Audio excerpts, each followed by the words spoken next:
Hello, everybody. Scott Golden here with Golden Opportunities Coaching. Welcome to those of you who are new. Welcome back to those of you seasoned veterans of what we do around here. What we do around here is bring about conversations on a variety of topics, and we do so in a consistent manner. We're usually here on a daily basis, and we're almost thereof. And we've got over 620 audios available for you on a variety of topics. If you are looking to level up your life, would love to be of assistance to you in doing so. Today's audio going to be about how to get rich, and I'm talking quality of life, not necessarily always money. But if you're looking to improve your quality of richness of life, relationship quality, financial stability, emotional stability, and spiritual quality, would love to be of service to you. There are a couple ways to reach out. You can reach out on Twitter at PO Perception, or you can reach out through the About Me section of this webpage. Either way is useful, and you can get in touch with me or my team, and we can set something up soon to make 2021, the remainder of it, your best year yet. So the first thing is your language. Use positive and neutral language only. Avoid gossip. Avoid speaking ill of others. You don't know their complete situation, firstly. Secondly, everything you say that isn't a direct conversation with them is speculation anyway. Why waste time and energy and effort on speculation? In reality, it's fun for a minute, but it kills more time and energy and brain cells than to do something actually productive. Whether that be water your plants, walk your dog, clean your house, or go help and serve somebody.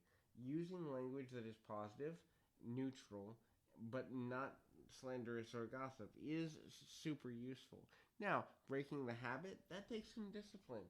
But at the end of the day, when you have the discipline, you're able to get rich because you're only focused on things that can improve rather than kind of devolving into negativity. So the next thing is be smart with your money. Ask yourself, do I really want this thing or is it an impulse buy? Ask yourself, will I care that I have this item in 5 minutes, 5 months, 5 years? If the answer is you won't care about it in 5 months, then probably chances are buying it isn't the best of ideas. We're so conditioned with commercial advertising these days by individuals who could care less if the average person goes into debt that what happens is we start to think we need things we don't really need.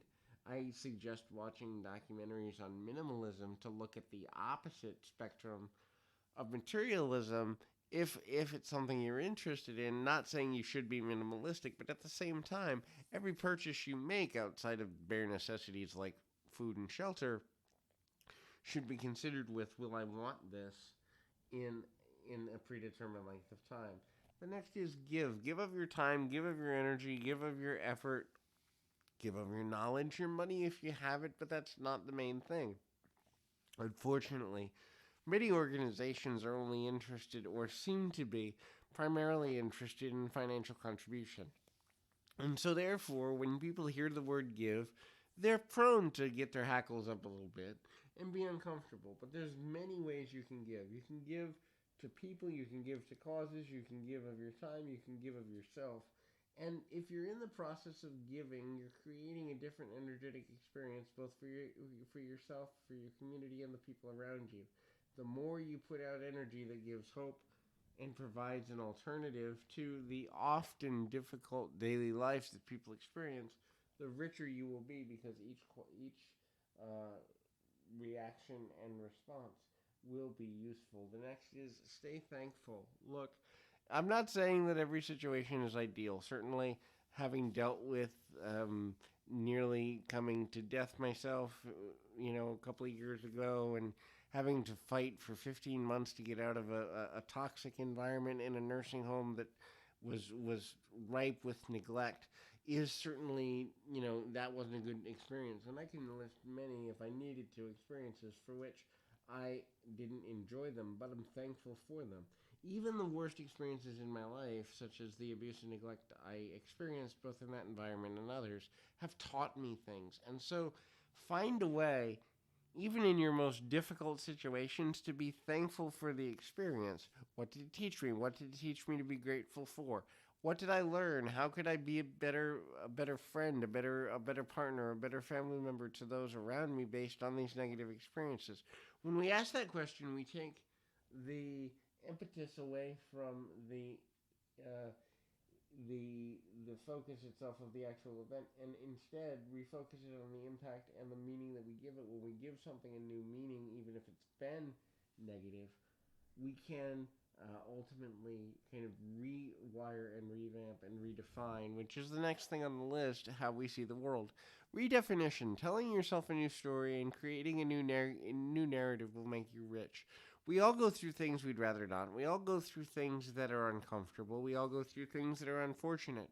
But if you can get in the habit of telling yourself a different story about circumstances you don't like, that's not ignoring the fact that they've been harmful or painful or unfortunate or uncomfortable, but it's just going, okay, what do I do with it now?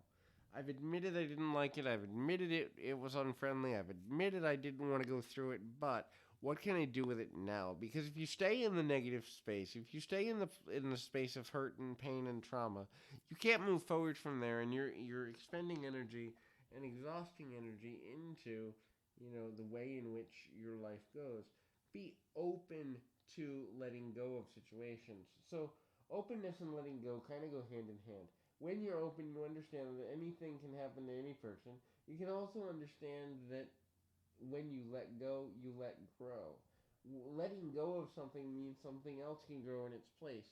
So if you let go of an opportunity that doesn't work out, a better opportunity can come along. But if you're holding space for a person or opportunity that isn't manifesting, ultimately you're putting energy towards something that is not giving back to you and not reciprocal. The final thing is understand and utilize your gifts. Now, your gifts could be something as simple as public speaking. It could be something as simple as how to crochet a blanket. There's a million things you can be gifted to do. But when you know them, understand them, and commit to using them consistently, you're able to get to a healthy place. You're able to get to a better place. And in the end, you will achieve at a whole nother level in a meaningful way. So hopefully, this is helpful. I encourage you to keep your feet in the moment, your mind, or your mind in the moment, your feet on the ground, your mind on the ground. No, probably a bad idea. Anyway, till next time, keep your feet in the moment, your mind on the ground, and all that good stuff. And I botched my own tagline. Anyhow, be well.